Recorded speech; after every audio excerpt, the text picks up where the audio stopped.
du bâtiment que construisons ensemble, bonjour, bonsoir, bienvenue à Montpellier, au domaine de la Providence, le nouveau siège de la Fédération française du bâtiment, dans cette belle chapelle héroïque. Nos entreprises vont avoir besoin d'une activité soutenue et de perspectives stables et encourageantes. Ce point est essentiel, car seule une activité pourra leur permettre de survivre, de sauvegarder leurs emplois, de continuer à embaucher, de former et d'insérer. Qu'allez-vous nous construire ou accompagner? Qu'allez-vous bâtir? Qu'allez-vous rénover ou encourager à rénover? Et surtout, quand allez-vous le faire? C'est que les chiffres se dégradent. Les mises en chantier, près de moins 15%, les permis autour de moins 20%, les ventes moins 30% et les mises en vente moins 37%. Donc on voit qu'il y a un impact qui est très fort.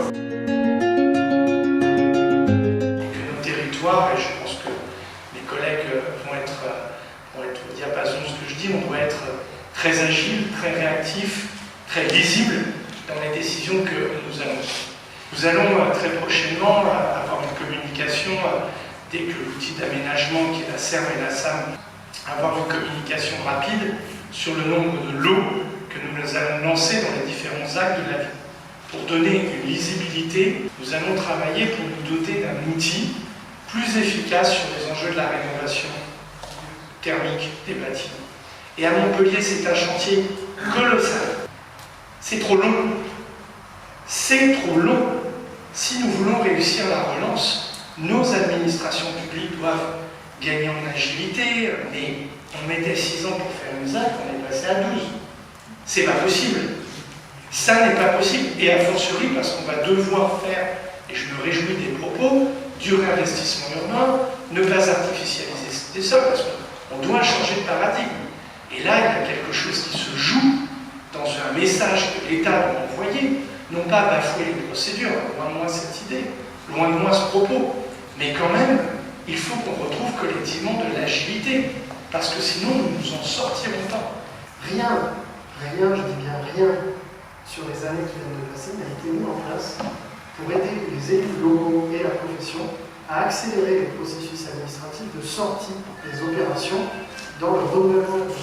L'État donne aux élus locaux les moyens de sortir ces opérations. Faisons un final tout de suite. Attendez d'investissement. Moi, mon pari, ça a été quoi? La ville, on dépensera plus en investissement cette année que l'année dernière. Pour l'agglomération, c'est le même pari. C'est aller vite.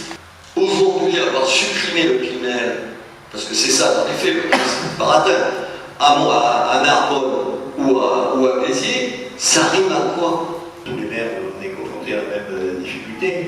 Il ne s'agit pas de nous promettre des milliards et des milliards. C'est de nous faciliter la réalisation de certaines choses. Il ne fallait surtout pas avoir une double peine. Nous aidons beaucoup les collectivités locales, ce sont les communes et les intercommunalités. Mais nous avons aussi notre propre budget d'investissement. Je pense en particulier au collège, je pense à tous les bâtiments départementaux et tous les services disséminés sur le département.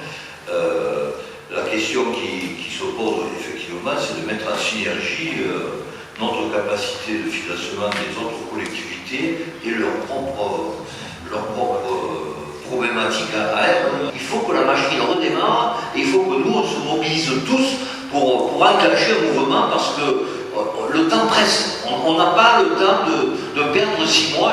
Et de faire en sorte que les engagements que nous prenons, les investissements que nous avons votés, puissent se retrouver rapidement engagés sur le terrain. Le monde du logement social aujourd'hui est interdépendant aussi de la fonction publique. Quand on met 100 logements sur le marché aujourd'hui en logement social, au plan national, il y en a à peu près la moitié qui sont construits par des promoteurs privés. Il n'y aura pas, malgré tous nos efforts, de réussite sans un travail partenarial avec les collectivités, sans un travail en amont sur la façon d'accéder au foncier.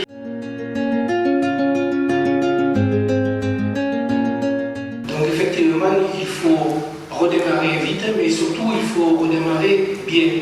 Et un des leviers peut-être c'est la RSE, la responsabilité sociale et environnementale. On a besoin de fidéliser nos salariés. Une des façons de fidéliser les salariés, c'est pas que le salaire maintenant, c'est pas vrai. On a besoin de leur faire, de leur montrer qu'on a un vrai engagement sur la responsabilité sociale et environnementale. Il y a quelque chose qui pénalise énormément la libération du foncier, c'est cette plus-value à 30 ans. On est capable de faire du logement dense dans la maison individuelle pour un meilleur confort également. Il faut un petit peu de tout. Ça permet aussi de moins dévisager certains villages héroltais qui peuvent garder leur typicité. On a besoin de densifier par endroits sur la métropole et moins à d'autres, justement pour garder notre caractère et notre attrait du Sud. Donc je compte sur vous pour y songer dans vos PLU. Pourquoi le département de l'Hérault, qui est un département de bâtisseurs, ça fait 40 ans qu'on accueille des populations, l'aménagement du Cap d'Agde, de la Grande Motte, des différentes métropoles de Montpellier-Rennes et villes moyennes, de créer une cellule de travail en direct avec les acteurs et les décideurs que vous êtes pour réduire les intermédiaires et apprendre à travailler en circuit court. On est convaincu que le modèle tel qu'il existe depuis ces 20 dernières années est à bout de souffle. On est prêt à travailler et on a plein d'idées à vous soumettre. Ma question est simple, c'est qu'est-ce qui se passe après le plan de relance? Qu'est-ce qui se passe dans 2 ans? Qu'est-ce qu'on voit dans 3, dans 4, dans 5 ans, dans 10 ans? Et qu'est-ce qui se passe avec l'urgence écologiste et l'urgence climatique?